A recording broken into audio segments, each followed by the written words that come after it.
I'm Jane Applegath. This is the Epic Vision Zone, where bold ideas meet extraordinary leaders. What if cultural transformation doesn't start with strategy, but with the shadows leaders haven't yet named? And what if awakening your inner truth is the missing key to transforming your leadership, your team, and your entire reality?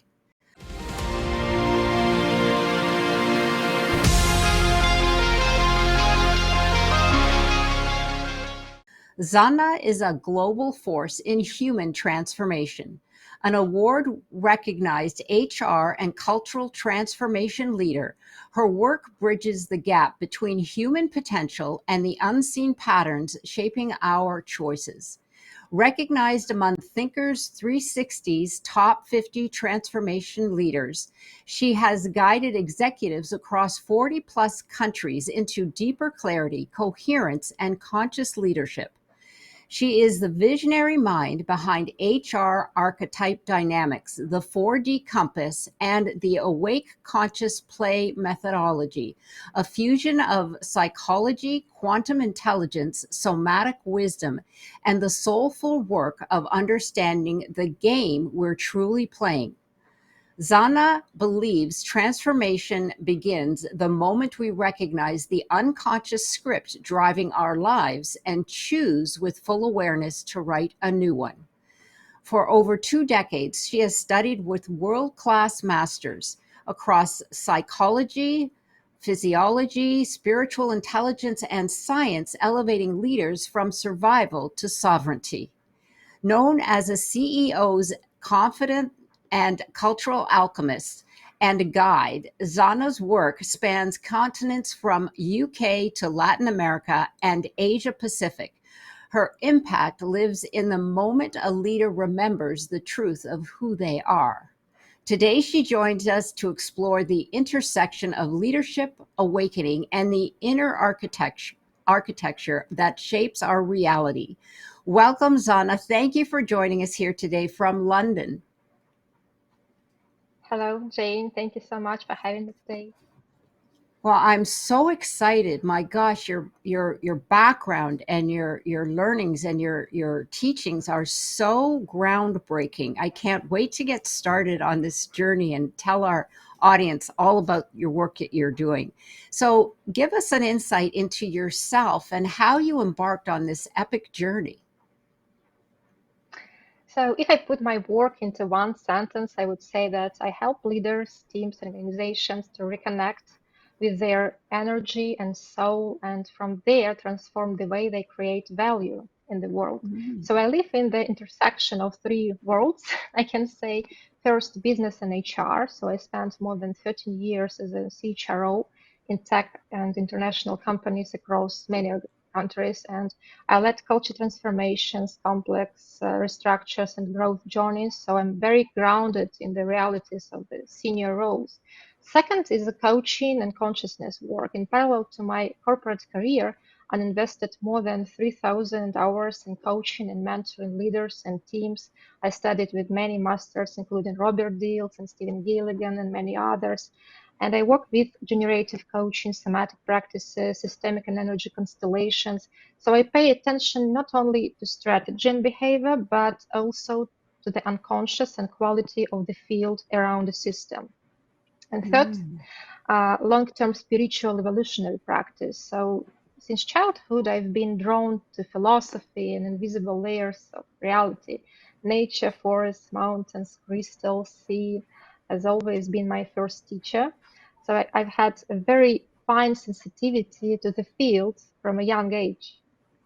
And over time, this evolved into deep spiritual practice and working with energies and soul's journey. So today, my work, I can say, weaves these threads together. So I work with CEOs, founders, and teams. I help them to transform culture, values, their lives through working with unconscious energy, mental level. And beside that, I created free community for everyone where I hold group practices and sessions, meditations, simply because I believe and I see that it helps people in their growth. And so, if you imagine a spectrum between a very pragmatic HR culture transformation leader and spiritual guides in the forest. I stand somewhere in the middle, translating between these two worlds, something like that. That's beautiful. I love that. I love that you said from you when you were young, you were always connected with nature and the Absolutely. spirit within that. And of course, now with science, we are all discovering what the ancients knew all along, which is there is so much power within our surroundings. And then, of course, you've got all of the other avenues and the teachings that go with it that just makes you a force to have all of that knowledge and to use that in a way not only for team leadership but for human growth as well.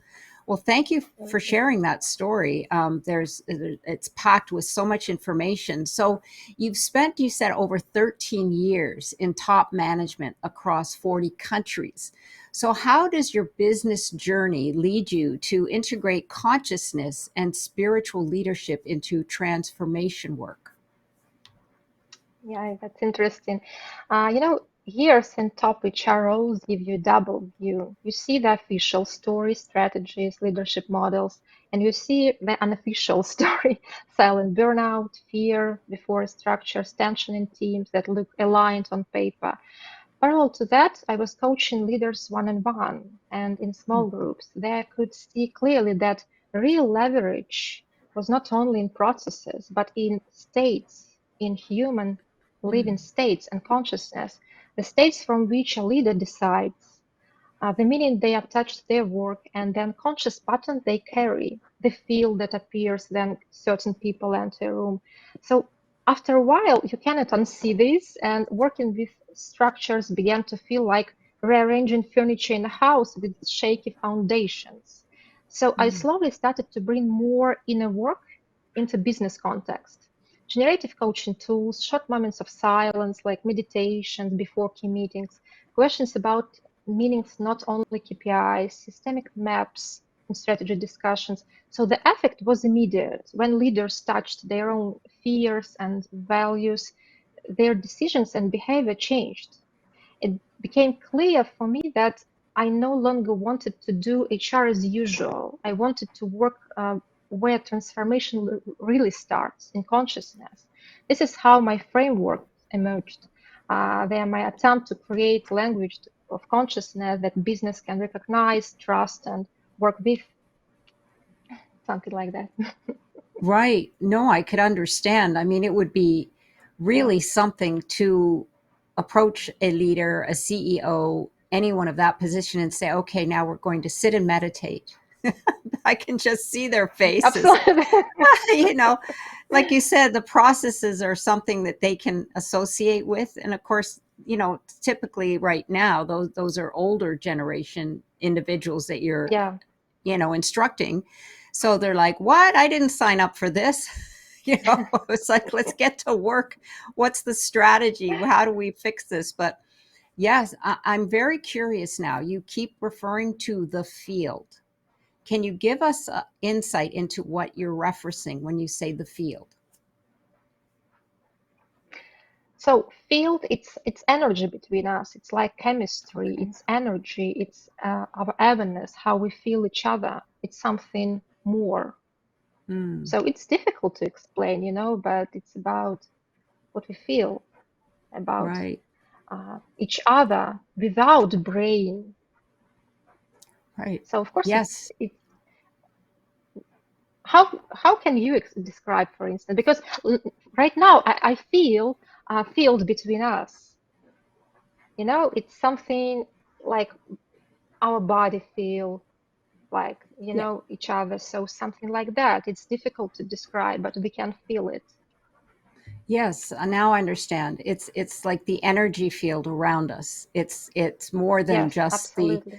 It's not the words. It's a vibration that we're all. Absolutely, yes, like eh, It's frequency. it's a Yes. vibration that we're all putting out, and that either resonates or it doesn't. Like when a human is in a state of chaos or stress, they will have a different vibration. And an individual like yourself, for example, who is extremely sensitive to that kind of field information would most likely pick that up. Absolutely. But on the other hand, too, when you find a connection with somebody, you say an alignment with that vibration, the frequency is there, and you're like, yay, I've found you. Just like we found each other on LinkedIn. But okay, now I understand. And thank you for clarifying that for our listeners.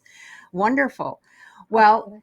what was the pivotal moment that moved you from C-level leadership practices to focusing on awareness and spiritual intelligence? Was there a point or a Yeah. moment that struck you and you're like, this isn't working, or there's got to be more? There was a very clear turning point.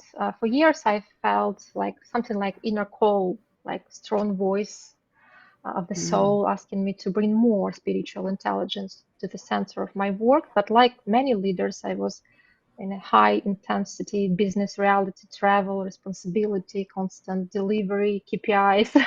I kept postponing for late. And then my mother died, and mm, grief has a way of cutting through illusions. mhm, It asks simple, radical questions. So, why are you here? And what are you giving your life to? And what will remain then when these roles end? And after that, not long after her death, on a business trip, I had a profound spiritual experience, very challenging experience. So, in the middle of completely ordinary working day, my perception of the field, it's difficult to describe as we discussed earlier. So, suddenly amplified. I could feel every emotional movement in the room. I no longer felt mm, myself only as a body, as a human. I felt myself as a spirit, observing from a different level. And from the outside, nothing dramatic happened, but inside, it was complete rupture, And after that, my task for some time was simply to learn to live in my body again, to adapt my nervous system to this level of sensitivity. It felt like my soul had taken much more space, and my body and psyche need time to adjust. It was quite challenging for my body. And that period was my own hero's journey. I had to meet my shadows, my fears, my attachment to identity. So I had to learn new ways of grounding and caring for myself while staying open. And when things stabilized, one truth was obvious. So I could not go back to business as usual. I realized that many people are going through similar threshold in silence, and from then, my mission became to help leaders navigate their own great transition, integrating spiritual intelligence as a real central leadership capacity, not as a side hobby. So yeah, it was quite challenging. It changed my value system a lot. mm. It was like your awakening. Absolutely. Yes, Yeah. absolutely. Yeah, The that right is so word. powerful because I know when we have individuals close to us, it really makes us, and they pass, it makes us realize that we are here for a short time. And Yeah, what is that time going to be? What are we doing with it? What is our purpose? Because it's limited. And let's face it, we've all wasted a lot of time. And that's, I'm not saying that you have to be go, go, go all the time, because that's not good yeah, either. And that's not why we're here. Like you said, you were on the hamster wheel. You had responsibilities, you had, you had to meet certain levels for your business or your job, and that's not what we're not meant to be like that. We're meant to be more conscious in our approach to life absolutely. and to our businesses. But yes, thank you for sharing that I could see where that would be quite a challenge. But yeah, that is something. And so, that being said, then, in today's volatile, tech saturated world, why is developing consciousness and spiritual leadership not just nice to have, but essential for leaders and organizations, especially today? Yeah, interesting question. I think that our external complexity has grown faster our inner capacity to hold it. We live with exponential technology now and AI, constant economic and social change, information overload, and high polarization, duality. So, in such context, technical skills and clever strategy are necessary, but no longer sufficient. Machines will increasingly outperform us in many binary things, in binary logic. And what remains uniquely human are capacities like consciousness, like spiritual intelligence, field awareness, ethical integrity. So, if we lead from fear, for instance, technology amplifies control and micromanagement. If we lead from greed, Mm. amplifies instruction and inequality. If we lead from confusion, amplifies noise and burnout. So spiritual leadership for me is very practical. It means taking responsibility for the field you create as a leader, having inner architecture to metabolize chaos rather than react, holding paradox, caring for people and results, aligning inner meaning with outer decisions so you don't destroy yourself from inside. So organizations led from this place, I believe, navigate crisis better. I see it. Attract people who want more than salary, innovate from curiosity rather than panic, can have honest conversation about risk and impact. So I see that consciousness and spiritual leadership as core architecture for any organization that wants to stay alive and humane in the age of AI. So I see that and I work with them. I see that it helps to survive in this age. Yes, no, you're absolutely right. That is where we are going because you're Absolutely. the AI is going to take over those mundane tasks, the tasks that anything could be multiplied and sorted and logistics and that sort of thing. But the human aspect, which you said is consciousness, it's critical thinking, it's creativity, it's imagination, it's so much more than that. Those are aspects that the machine can't take or do. And those are the Absolutely. skills that we need to elevate in order to be ready for the future that's coming. Because those are the skills that individuals are going to need and they're also going to be looking for. As you said, like not just take a job for the money, but for something more. And yes, Yes. that is Yes. so vital in today's world, and we're moving into it so rapidly. So your work is right on. You're right on time, Zhanna. Right on time. So Thank you so much. I yes, believe so. I believe so too. So you have such visionary work, your creation, the HR Archetype Dynamics Matrix. Wow. Sounds fascinating. It's groundbreaking. What is it and what problems does it solve and how do leaders use it in practice? Yes, the archetype dynamics is my framework. Comes from simple insight. Every organization is playing a game, whether Mhm. admits it or not. So there is an official game, for instance. We are innovative, we are inclusive, we are customer centric, and unconscious game. For instance, heroic game or power game. We save everything at last minute. We work nights. We are proud of our firefighting. This is unconscious game we play. Or, for instance, control game. Nothing moves without approval. Failure is Mm. dangerous. So, yes, I identified 13 types of games.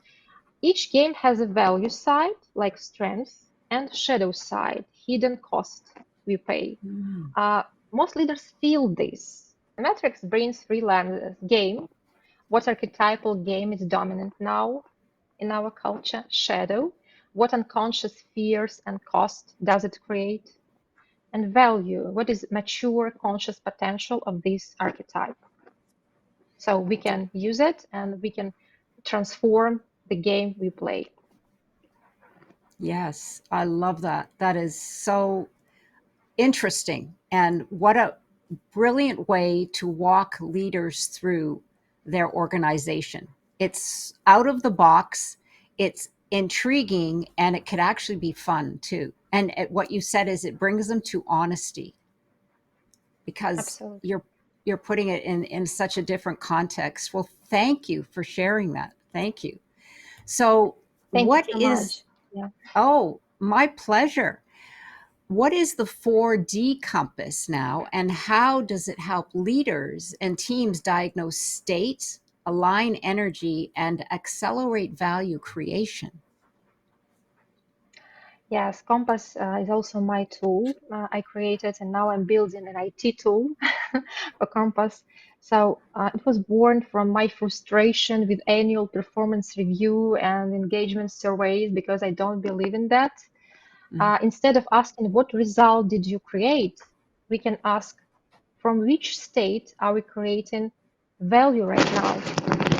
So it's life navigation system, real course correction system, not about measuring the past. It's about mm, real navigation and course correction in real time. So we have four vertices. First, self, it's inner stability, mental clarity, emotional resilience, psychological health, basic self-regulation, self. Soul, meaning and alignment. Do I feel that what I do matters and matches my values, my mm, connection with meanings? Soft, it's embodiment and implementation. So, how we turn our energy and meanings into real, tangible uh, value, into matter through minimum valuable results every 1, 2 weeks. And spirit, it's the field, field of trust, support, field of creation, something we share with each other. So teams use it like dashboard. Every few weeks, they check each vertex, spot imbalances, and choose small interventions. For instance, we see high soft with low self and spirit. That means that team delivers a lot but exhausted and distrustful right now. Or mm. another team may have strong soul and spirit, but weak soft. For instance, a lot of meanings and connection, but little execution. Uh, then we focus on minimum valuable results, planning, decisions, and short demos. So it's navigation system, what we need to change right now in real time. And the principle is simple. We work with states, with human dynamic living states, not just skills. Skills are binary, it's Mm. binary logic. States are dynamic, and Compass trains leaders to manage inner collective states so that value creation becomes more coherent and sustainable. So, Yeah. yes, that's why I created that. Wow. It's an incredible, like you said, the word that came to my mind was a diagnostic. It's almost like you Yeah, said, it's a navigation system. It's like, where are your strengths and where are your, and I wouldn't say weaknesses because that's not what it is. It's what are you missing in the other areas to strengthen the other, so it becomes like a scale. And I love that. That is so interesting and very intuitive. Like you said, when you have a review, they're so archaic. No one's ever addressed the corporate review, and yes, they're served for nothing. Yes, if you make a lot of money for absolutely. the company, oh, you get a stellar review. It doesn't even matter if you're an a-hole. You just get a stellar review because you've made us a lot of money. I know. I used to be in the Yes, in the absolutely. financial business, so I get it. They didn't care as long as you Yeah, made money. But on the other hand, you're saying, from what state are you creating? What's From what yeah, state are you contributing? Which is from absolutely. a conscious level, which is so um, interesting, but also so vital today. Absolutely, yeah. Well, thank you. So tell us about awake conscious play. You have so many interesting things here. Your integral awakening methodology. What does a typical journey look like, and what outcomes have you observed? Yeah, Awake Conscious Play is a course, is a transformation journey for leaders who feel that old way of leading no longer works for them, but they don't yet know how to move into a new one. Mm, Many of them are successful, for instance, but feel internal exhaustion or loss of mm, meaning or strong inner pull towards something more authentic. And classic leadership programs don't answer this.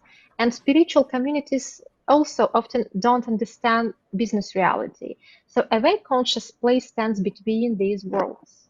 So we work on three levels at once: mental, mapping your current leadership style, transform cognitive distortions; unconscious, using symbol, using generative coaching, working with field constellations to meet deeper stories from personal and collective history; energy system, working with body, breath, chakra system, learning to hold more energy without burning out and splitting off. So its typical journey includes orientation, revealing your current inner architecture, recording through new practices, micro behaviors, and integration, embedding your new inner position into real decisions and relationships. So I run this with leadership cohorts in organizations and with open groups. Beside that, in the same time, I keep free community, Awake Conscious Play, where anyone can join group practices. So I've seen leaders move from chronic burnout to a more creative and sustainable rhythm. They become more transparent, more stable, with directly shift team, which directly shift team culture. So it helps to change and transform culture. Perhaps the most important outcome, I can say that it's a deeper sense of being at home in themselves while leading in complex environments. I think Oh, that's my mission. that, Zhanna, is pure gold. A deeper sense of being at home with yourself while Yeah, accomplishing what you're here. That is so powerful. The whole world needs that because we're usually at odds with ourselves, even from a young age, and absolutely. we don't realize it because we're too young to comprehend. But oh, that is so incredible. Now, the question in that particular course, is it just for leaders or can an individual take No, part in that? Okay. for individuals, not just for leaders. So Okay. yes, and I have a free community for everyone. Everyone can Mm. join group Well, we'll be practices, we'll meditation. be to Yeah, include that link because yes, that would be so valuable for anyone and just to pop in, and learn and be part of a community that had like-minded. I always say surround yourself with those who are elevating you because that's where the magic absolutely. is.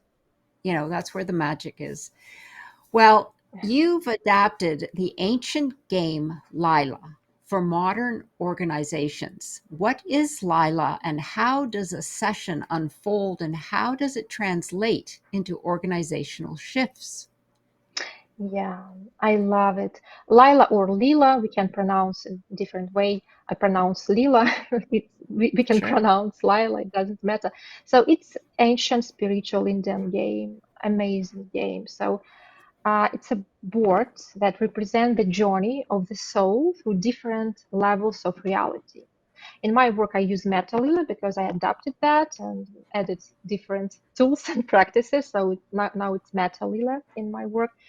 uh, the board symbolically maps everything from the densest level of matter and basic survival patterns through many manifestations of the unconscious: fear, pride, illusion, to higher states like insight, compassion, unity. So we enter the game with a clear intention or question, personal or organizational. The movement of the board is random on the surface, but the deeper intelligence of the field is at work because each square you land on becomes a mirror for the current situation.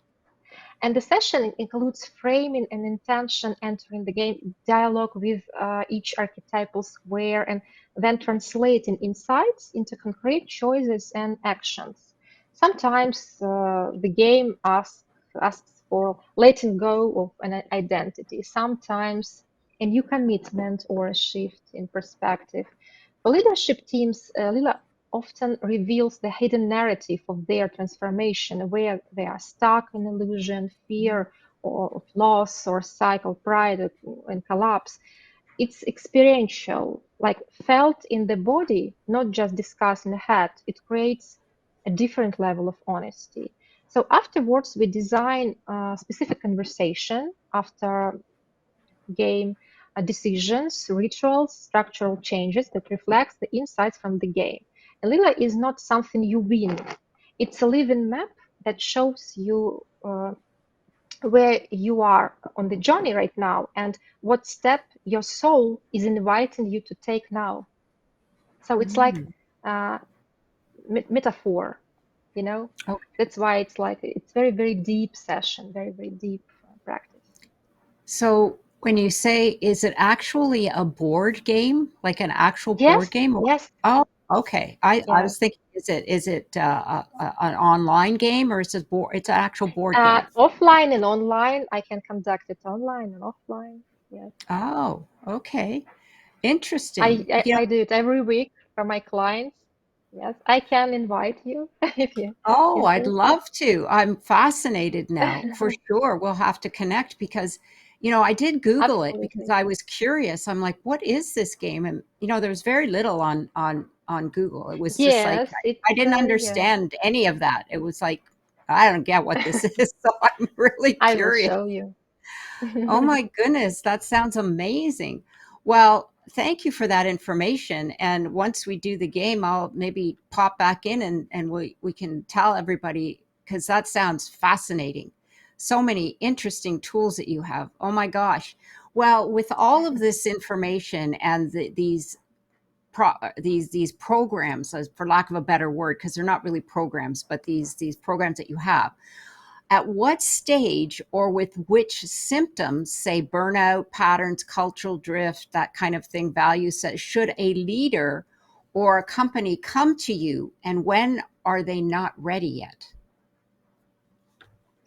People usually come when the old way has stopped working, but the new way is not yet clear. For leaders, typical signs are outward success with inner exhaustion, for instance, repeating conflict patterns, a sense of emptiness after reaching big goals, or strong inner call towards more truthful leadership.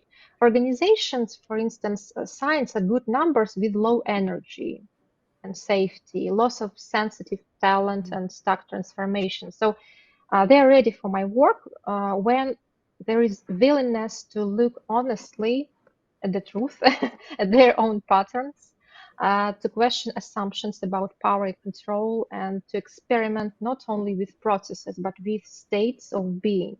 And they're not ready for my work if they want a quick fix or prefer to change others but not themselves, or see topics like meaning, soul, spirit, love as irrelevant to business.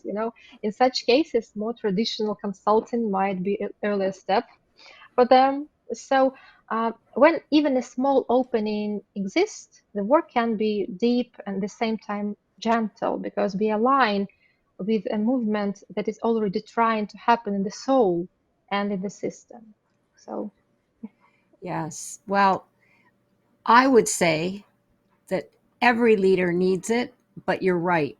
Some are yeah, not ready, and they may never be absolutely. because they're, like you said, the spirituality, the consciousness, they believe that doesn't belong in business. And you know, like you said, you can. There's a saying that say you can draw a horse to water, but you can't make it drink. And if they're not Absolutely. open to these ideas, then yeah, there's others. I always love the Rumi has a very interesting quote who says, "Who you seek is seeking you." So Absolutely. Spot yeah, on. that's Absolutely. that's what it is. Yeah. So thank you for that information. Your work now centers on the idea that we are always playing a game unconsciously. Yeah. How can leaders identify the game they're really in and the shadow patterns driving it? Yeah. For me, game is the best metaphor of what life and universe are. Like we are one spirit playing with itself, something like that. And unconsciously, we each choose which game to play. to see the game you're really in, you need meta position practices, looking at the script scenario of your life from the observer's seat, but with a lot of love, not judgment. And we do this in constellations or in Leela. The moment you can say, I'm playing the game of survival, or I'm playing the game of domination. So you're already halfway there. The next step is consciously choose a different game. So it starts with Mhm. meta position. Right. But the first step is realizing that you Yeah, are absolutely. Yeah, within the game or playing the game, whatever it might be. Yeah. So that's a very it's a very cinematic way of putting it, because I think of the movie The Matrix and how that was absolutely. something, yeah, of a game, you know.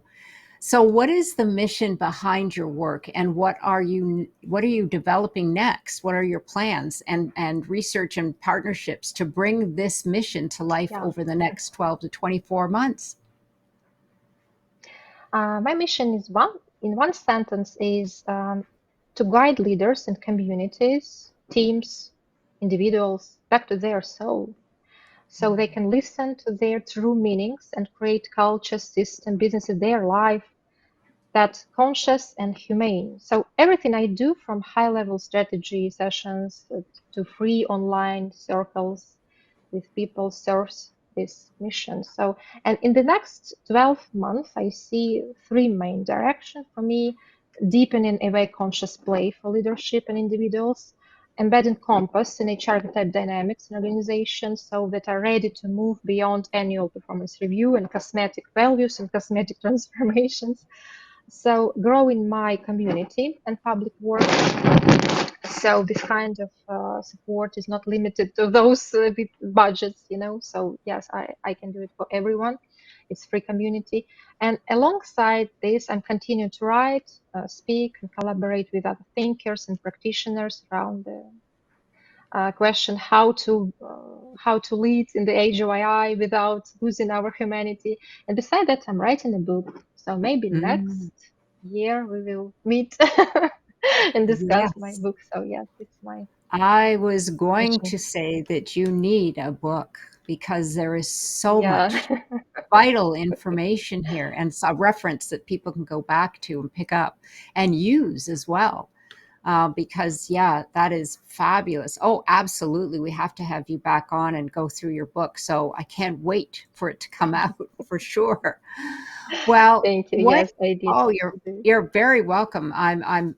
Books are very valuable, and personally, I read them all, the hard copy. I don't do anything on Kindle or computer. I love to read the page, turn the page, highlight the Yeah. page. I mean, Yes, absolutely. yeah, that's It's like that's the real. meditation. Yeah. Yes, it is absolutely. Well, what is a belief that leaders must outgrow this decade? If you could name a belief, what is that they must outgrow this decade?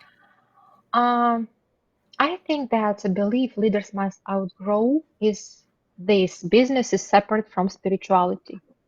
Mm. So it's not. Business is just another context where the laws of spiritual world apply: consciousness, integrity, cause and effects, energy you bring. So you can't build a truly healthy company on spiritual disconnection, no matter how good the numbers look in the short term. So I believe we need to outgrow That belief, that right? belief. Yes, Yes, absolutely. absolutely. Well, if you could deliver one message to future leaders around the world, what would it be? Yes, interesting. So leadership is the ability to conduct meetings of your highest spiritual energy into the world so they become real value and transformation. It's a mission. So Mm. I want to every leader to know that, and every leader to connect with that. So it's not only to lead company, it's about connection with your meanings, with your spiritual energy, in order to translate it into real value in this world. Mm. Leadership is a mission. That puts a Yes, whole different absolutely. meaning to it. Yeah. And it's all about connection, which it is. It's not about I'm better than you and you must take my orders. Yeah. Yeah. I love that. Thank you. Well, tell our audience how best to connect with you and how they can, either partake in your your free program or your community, et cetera, et cetera. Yes. Yeah. The best way to connect, LinkedIn, so they Okay. can reach out, and yes, I will invite them into my group, into my community. Okay. Yeah. Wonderful. So My first place LinkedIn is is, LinkedIn. yeah, LinkedIn is LinkedIn. the main Okay. place. Is there Yeah. is there a website or anything of that nature? So I have, but I think the best way is LinkedIn now because I will transform my websites soon, maybe next year, because I want to Hmm. build new ones. That's why maybe now the best way is LinkedIn. LinkedIn. Okay, wonderful. Well, that makes Yeah, it very simple. And we'll be sure to have that, your contact information on our yeah. pages. So, because we're here, Zhanna, on the Epic Vision Zone, I have one last question for you. If your life were an epic story, which I believe it is, what would the title be? The curious soul who plays between worlds. The curious soul who plays with, what did you say? Between worlds. Between Oh, worlds. between worlds. Okay, the curious soul who plays between worlds. Oh, that's Yes, beautiful. something like that. I love that. It's playful, it's imaginative, and it's like, what does It's that like a mean? dream. Yes, yes. That's, in another Like way, a you dream. could say we're living in a dream, a Yeah, game. absolutely. Yeah, yeah, Absolutely. absolutely. Divine game. Well, yes, for sure. Well, Zana, thank you so much for thank you so much for taking us far beyond HR into the inner architecture of awakening, the quantum roots of leadership, and the soul level transformation needed to shape our epic future. Once again, for information and to connect with Zana, go to the Epic Vision Zone bio pages where you will find her LinkedIn contact information. And be sure to follow me on Instagram at Jane Applegath. Look me up at janeapplegath.com and like and subscribe to my YouTube channel, Epic Vision Zone. Sending you so much love and gratitude. Until next time, stay visionary, lead with love, stay epic. This is the Epic Vision Zone where bold ideas meet extraordinary leaders, and it all begins with one epic conversation.